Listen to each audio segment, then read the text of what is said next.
LDP protocol है। LDP protocol का काम है कि लेबल जनरेट करना, उसको एक्सचेंज करना। each router will be logically generate label, its prefix with advertised label value to its neighbor. It is standard based on Cisco proprietary protocol कौन सा है, TDP है, tag distribution protocol is pretty much same story। जैसे आपका 802.1q ISL जो था PAGP और LACP के लिए, उसी तरह यहाँ पे भी है प्रोटोकॉल। जैसे कि आपका 1.q ओपन स्टैंडर्ड है और ICL किसका है, सिस्को का है। जो हम यूज करते हैं ना PAGP LACP, किसके लिए यूज करते हैं, पोर्ट चैनल बनाने के लिए प्रोटोकॉल यूज करते हैं। याद है ना, PAGP होता है, एक LACP होता है, link aggregation protocol, port aggregation protocol, वो प्रोटोकॉल होता है। ऐसे ही यहाँ पे भी TDP और LDP होता है। LDP का मतलब है कि आपका ओपन स्टैंडर्ड है, और TDP मतलब सिस्को का proprietary protocol. So like many other protocol, LDP first establish the neighbor adjacency। पहले ये जो LDP प्रोटोकॉल होता है वो सामने वाले नेबर के साथ क्या बनाएगा, एडजेसेंसी बनाएगा। जैसे दो, मान लो आपने दोनों के बीच में प्रोटोकॉल को है, तो ये नेबर एडजेसेंसी बनाएगा, हेलो पैकेट भेजेगा, मल्टीकास्ट पैकेट भेजता है। It exchange the label information, it work bit different most protocol through। First we send the UDP multicast hello packets to discover the other neighbor।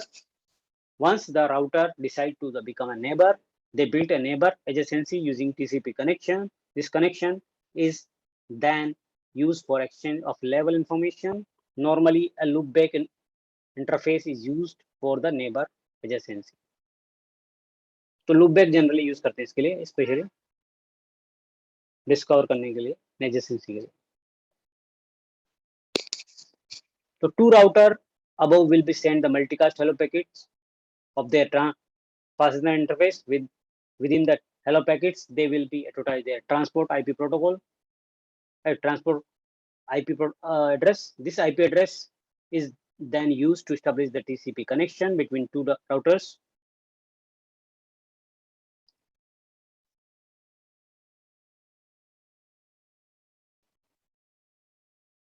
तो ये यहाँ पे इसको भेजेगा, OSPF नेबर एडजेसेंसी करेगा, एडजेसेंसी बनाएगा, फिर LDP प्रोटोकॉल अपना। तो पैकेट कैसे कैसे जाता है, पहले आपको कंट्रोल प्लेन होता है, उसमें क्या होता है, ये RPO इसके प्रोटोकॉल जो चलते हैं वो सब किस में चलते हैं, आपके कंट्रोल प्लेन में चलते हैं। एक होता है आपका फॉरवर्डिंग प्लेन, जिसमें आपका एक्चुअल पैकेट जाता है। बीच में आपका होता है RIP routing information base protocol. तो इस तीनों तरह से कॉम्बिनेशन से आपका क्या चलता है, पैकेट का फॉरवर्डिंग होता है। तो यहाँ पर कैसे करेगा काम LDP, कंट्रोल प्लेन में ही LDP यूज होता है। आपका OSPF EHRPS की तरह LDP भी अपना एक प्रोटोकॉल है। उसके बाद वो रिप इन्फॉर्मेशन में जाएगा, लेवल इन्फॉर्मेशन बेस पे जाएगा, फिर आपका LFI में जाएगा, लेवल फॉरवर्डिंग इन्फॉर्मेशन बेस। ऐसे ही यहाँ पे OSPF क्या करेगा, OSPF जाएगा आपका रिप में, रिप जाएगा फिर में फॉरवर्डिंग बेस। एक्चुअल पैकेट कौन फॉरवर्ड करता है, फिर आपकी टेबल करेगी फॉरवर्डिंग इन्फॉर्मेशन बेस वाली टेबल। राउटिंग टेबल जो है आपका राउटिंग इन्फॉर्मेशन, राउटिंग के लिए कौन सा बनता है, रिप, रिप बनता है। लेबल वाले के लिए कौन सी टेबल बनती है, लिप टेबल बनती है।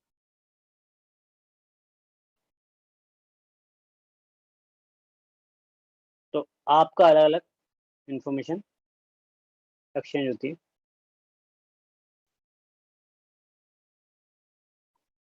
तो आपको ये समझ लेना जरूरी है कंट्रोल प्लेन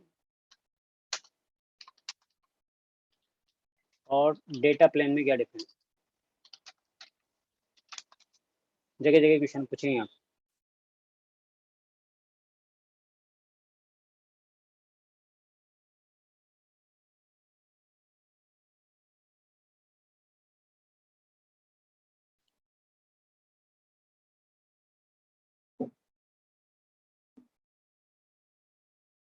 तो स्विचिंग का काम होता है वो आपका फॉरवर्डिंग प्लेन में होता है या डेटा प्लेन में होता है, और जो आपका राउटिंग का जो काम है वो काम आपके किस में होगा, कंट्रोल प्लेन में। ये समझने में थोड़ा सा आपको इजी पड़ जाए।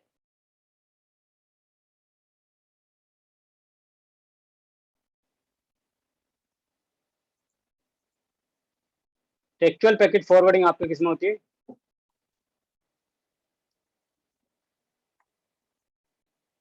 अभी यहाँ से समझेंगे अपन और क्लियर। ये कंट्रोल प्लेन हो गया, ये डेटा प्लेन हो गया, तो दो चीजें। इधर का पोर्शन कंट्रोल प्लेन का है और इसका डेटा प्लेन। तो पहले कंट्रोल प्लेन में क्या करता है, कंट्रोल प्लेन का काम क्या, बिल्ट इन्फॉर्मेशन, आर्प टेबल बनाना, राउटिंग प्रोटोकॉल यूज करना, मैक लर्निंग, ये सब कहाँ पे होगा, control plane. Store information, L2 L3 forwarding table बनाने का काम भी इसमें हो जाएगा, फॉरवर्डिंग डिसीजन भी इसमें हो जाएगा। फिर फॉरवर्डिंग पाथ जो जाएगा, एक्चुअल में पाथ किसके थ्रू जाएगा, डेटा प्लेन के थ्रू जाएगा।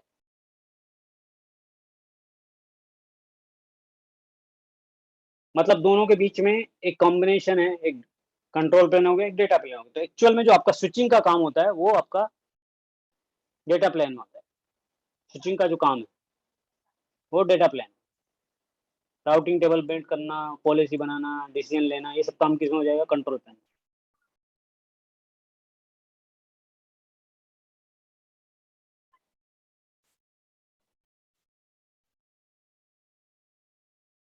अब डिफरेंस देखते हैं।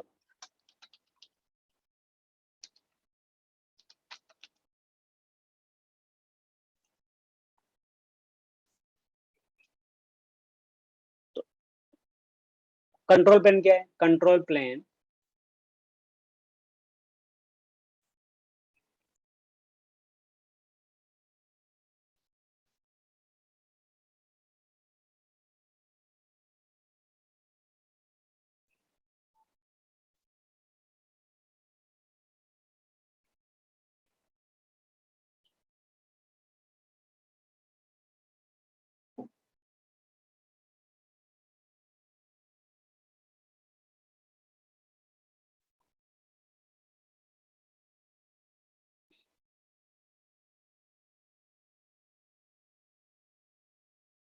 तो कंट्रोल प्लेन की बात करते हैं। कंट्रोल प्लेन क्या, control plane process is responsible for building and maintain IP routing table. IP routing table का जो को बिल्ड करना है, बनाने का काम और मेंटेन करने का काम किसके पास है, कंट्रोल प्लेन के पास। अब डेटा प्लेन के पास क्या काम है, data plane is a process is responsible for actual forward the IP packet. Actual IP packet forwarding का काम किसके पास है, डेटा प्लेन का। दो प्लेन है आपके पास, फॉरवर्डिंग प्लेन और control plane. Make decision about where the traffic will be sent, कहाँ पे आपका ट्रैफिक भेजा जाएगा उसका डिसीजन कौन करता है, make decision where traffic will be sent. ये डिसीजन किस कौन करता है, कंट्रोल प्लेन करता है। फॉरवर्डिंग प्लेन क्या करता है, forward the traffic to the next hop along the path to selected destination network according the control plane. जो कंट्रोल प्लेन बोलेगा उसके अकॉर्डिंग वो कहाँ पे उसको पैकेट फॉरवर्ड करना है ट्रैफिक को, वो काम कौन करेगा, आपका डेटा प्लेन करेगा। Data plane actually moving the packet based on the wire wheel. तो ये भेजने का काम किसका है, मतलब माइंड किसका रहेगा, काम कंट्रोल प्लेन का, भेजेगा कौन, डेटा प्लेन। कंट्रोल प्लेन बताएगा कि उस पैकेट को कहाँ जाना है, किधर ले जाना है, और बात एक्चुअल में ले जाएगा कौन, आपका data plane. Control plane packets are destined या locally originated the router itself. Data plane packet go through the router. Control plane packet are processed by the router to update or routing table information. The router and switches use the control plane build the dispose incoming and outgoing frame and packet. तो ये जो control plane है इसका काम क्या है, routing information gain करना, update करना का काम होता है आपका कंट्रोल प्लेन। और उसमें इनकमिंग कौन से इंटरफेस पे भेजना है, कहाँ पे जाएगा, वो सब काम आपका इस पे होगा, डेटा प्लेन पे।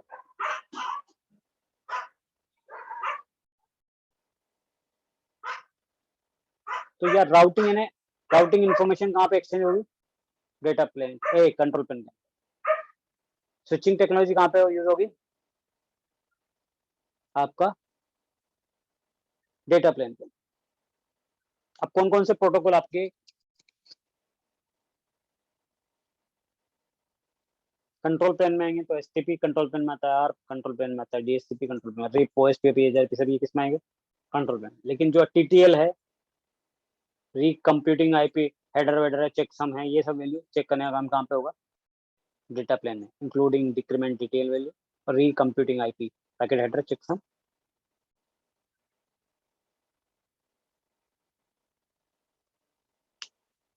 router insert the result of the control plane and protocol and into the routing information rib में कौन करता है, और forwarding to FIP. So data plane software या SIC uses FIP to structure to forward the packet. एक shift table बनाएगा कौन, data plane, उसके बेस पे वो क्या करेगा, पैकेट को फॉरवर्ड करेगा।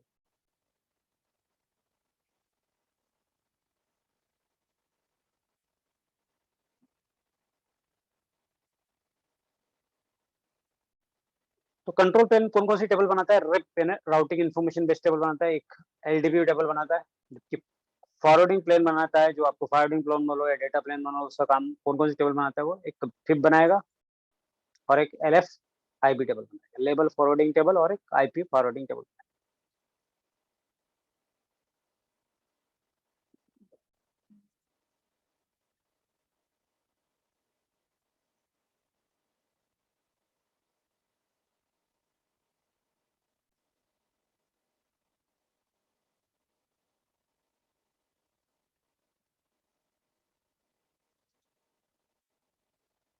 इसको समझने के लिए एक और डायग्राम समझेंगे।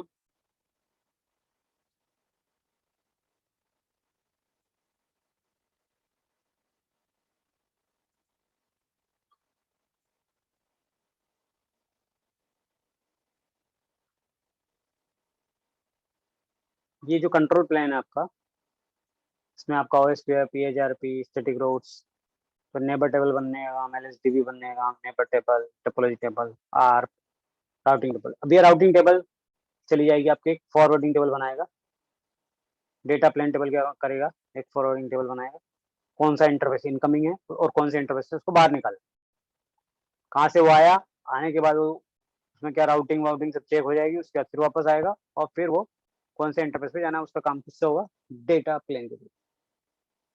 तो डेटा प्लेन क्या करेगा, सिर्फ फॉरवर्डिंग करने का काम करेगा, जो पैकेट आया है इनकमिंग उसको आउट कैसे भेजना है, कौन से इंटरफेस पे भेजना है, इतना ही उसका काम। तो जितने भी प्रोटोकॉल है वो सब कंट्रोल प्लेन पे काम करेंगे, स्टैटिक हो गया, यहाँ पे सिर्फ पैकेट आएगा और फॉरवर्डिंग टेबल में चेक करेगा कौन सा उसका आउट इंटरफेस है, वो आउट इंटरफेस से उसको भेज देगा। फॉरवर्डिंग टेबल में ये रहता है कि इन कौन सा है, उससे बाहर कहाँ से भेजना, ये काम फॉरवर्ड डेटा प्लेन का होता है। हाँ तो बोलो अभी सचिन।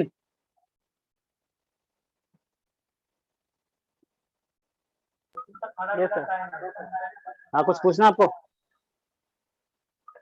नहीं, ये तो समझ गया, लेकिन मेरा क्वेश्चन था कि जब भी अपन लीज लाइन परचेस करेंगे तो उसको कैसे आइडेंटिफाई करेंगे, उन्होंने लीज लाइन ही अपने को दी है। वो तो सर्विस अपने प्रोवाइडर आपको एंड से बताएगा, क्या फाइल, लीज लाइन वो में तो क्या था। एमपीएस। हाँ तो जब लीज लाइन रहेगा तो उसमें जो आईपी एड्रेस दोगे ना वो आप अपने हिसाब से दे सकते हैं, ठीक है। सर्विस प्रोवाइडर जब आपका एमप्रेस कनेक्टिविटी रहेगा तो उसमें वो बताएगा सी आईपी कौन सा है, पी आईपी कौन सा रहेगा, यहाँ पे कुछ नहीं बताएगा, वो सब आईपी आप अपने हिसाब से डिसीजन देंगे, ठीक है। लेकिन लेकिन वो फंसा भी सकता है ना, अपना एमपीएस दे के लीज लाइन चाहिए रहेगा तो एमपीएस भी दे सकता है ना, वो अरे तो तो आपको अपने एंड कैसे से दे, कैसे। आपको वो कुछ उसके राउटिंग रहेगी नहीं, यदि एमप्लेस रहेगा तो उसके एंड पे राउटिंग करेगा वो, और पॉइंट टू पॉइंट में ओके। आपको ही करना है, जो भी राउटिंग वाउटिंग सब काम आपका ही है, उसको कुछ नहीं करना, सिर्फ कनेक्टिविटी यहाँ से यहाँ तक के दे दिया उसके ठीक लिए। है। उसके लिए आपका सर्विस प्रोवाइडर जिम्मेदार नहीं है कि आप क्या कर रहे हो अंदर, कुछ भी करो आप, लेकिन इसमें एमप्लेस में सर्विस प्रोवाइडर इन्वॉल्व हो जाएगा, वो जब तक आपका लिंक अपने आएगा, जब तक सर्विस प्रोवाइडर उसमें वो अपने एंड पे चेंजेस नहीं करेगा। तो वो इधर बीजेपी कॉन्फ़िगरेशन आपने जो भी एस नंबर यूज किया उसको बताना पड़ेगा, आपका लोकल एस कौन सा यूज कर रहा है, तो सब इन्फॉर्मेशन आपको उधर शेयर करनी पड़ेगी, आप कौन सा पासवर्ड यूज कर रहे हो, वो जब तक उसको शेयर नहीं करोगे तब तक आपके दोनों के बीच में क्या नहीं बनेगी, बीजेपी नेबरशिप ही हाँ अपनी आएगी। लेकिन यहाँ हाँ, पे ऐसा नेबर नहीं है, शिप क्योंकि ये तो पूरा उससे डिपेंड है। आइडेंटिफाई हुआ। हाँ, और दूसरा पॉइंट क्या है कि जब आप ट्रेस करोगे तो वो क्लाउड में घूमता घूमता जाएगा पैकेट आपका, कहाँ पे, एमप्लेस में, एमपीएस। मल्टीपल होप नजर आएगी आपको, जबकि लीज लाइन में सीधा आपका इस ऑफिस से डायरेक्ट उस ऑफिस का ही ट्रेस नजर आएगा, बीच में कोई, हाँ, बीच में कोई भी एंड होप टू नहीं एंड। आएगा, एंड टू एंड हो पाएगा। हाँ तो तुमको पता चल जाएगा एंड टू एंड आ रही है, मतलब ये तो डायरेक्ट कनेक्टिविटी है। हाँ। और गॉट यदि इट। बीच में मल्टीपल होप से आ रहा है तो एमप्लेस कनेक्टिविटी है। यस, क्लियर तो हो ट्रेस गया। ट्रेस करोगे तो पता चल जाएगा अपना। Okay okay. ठीक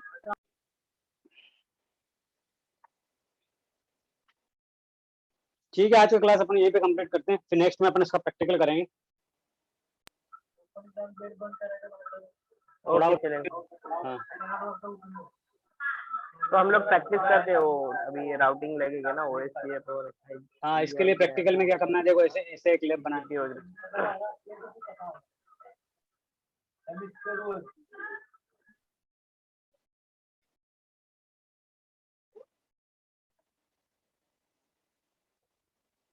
एक ऐसा नेटवर्क बनाएंगे नेक्स्ट क्लास में।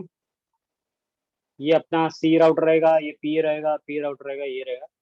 इसमें कॉन्फ़िगरेशन करेंगे एम प्लस लेयर 3 वीपीएन कैसे कॉन्फ़िगरेशन करते हैं, वो सब यहाँ पे कॉन्फ़िगरेशन हम सीखते हैं कैसे कैसे करना है।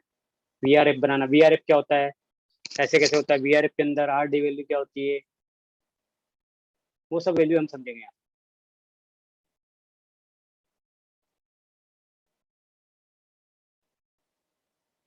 ये पूरा कॉन्फ़िगरेशन समझेंगे कैसे करते हैं, कैसे कनेक्टिविटी कराएंगे, एम प्लस कनेक्टिविटी कैसी रहती है, पूरा उसका वेरिफिकेशन करेंगे, कंक्लूजन निकालेंगे कैसे एक से कनेक्टिविटी, एक ब्रांच से दूसरी ब्रांच को कैसे एम प्लस के थ्रू कनेक्टिविटी देंगे, कॉन्फ़िगरेशन क्या क्या करनी पड़ेगी, वो सब अब नेक्स्ट क्लास में देखने वाले हैं। इसमें मल्टीपल प्रोटोकॉल यूज करेंगे, यहाँ पे बीजीपी यूज होगा, नीचे रिप या ईएआरपी यूज करेंगे, फिर रिडिस्ट्रीब्यूशन करेंगे, वीआरएफ भी यूज करेंगे। वीआरएफ क्या होता है वो भी देखेंगे, पहले वीआरएफ समझेंगे, उसे वीआरएफ क्या होता है, वर्चुअल राउटिंग फॉरवर्डिंग जो होती है वो क्या होता है, वीआरएफ कैसे यूज होती है। तो वीआरएफ के बारे में, वीआरएफ क्या होता है, जैसे आप क्या करते हैं, जब एक राउटर को मल्टीपल राउटर में कन्वर्ट करना है तो आपको वीआरएफ यूज करना पड़ता है। तो वीआरएफ सिस्टम समझना आपको जरूरत है। वीआरएफ मतलब लॉजिकली सेगमेंटेशन होता है, वीआरएफ मतलब virtual routing and forward is IP based computer network technology that is enable simultaneous coexist of multiple virtual router. एक राउटर को आप मल्टीपल राउटर में कैसे डिवाइड कर सकते हैं, वो टेक्नोलॉजी हमारा क्या कहलाती है, वीआरएफ कहलाती है, वर्चुअल राउटिंग एंड फॉरवर्डिंग। वो अपन समझेंगे एक राउटर के अंदर मल्टीपल वर्चुअल राउटर कैसे बना सकते हैं।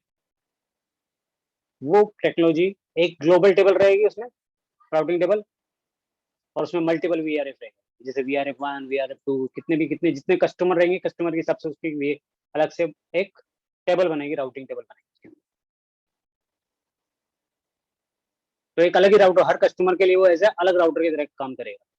मान लो कस्टमर ए है तो उसके लिए वीआरएफ 1 बना दिया, कस्टमर बी है तो उसके लिए वीआरएफ 2 बना दिया। एक ग्लोबल टेबल तो रहेगी सही, साथ में हर कस्टमर के लिए अलग अलग राउटिंग टेबल भी रहेगी, ताकि एक राउटिंग टेबल दूसरी राउटिंग टेबल में मिसमैच ना हो, उसका नेटवर्क पूरा सेपरेट रहे। इसके लिए वीआरएफ करते हैं, मतलब एक ही राउटर को हम मल्टीपल वर्चुअल राउटर में कन्वर्ट करें।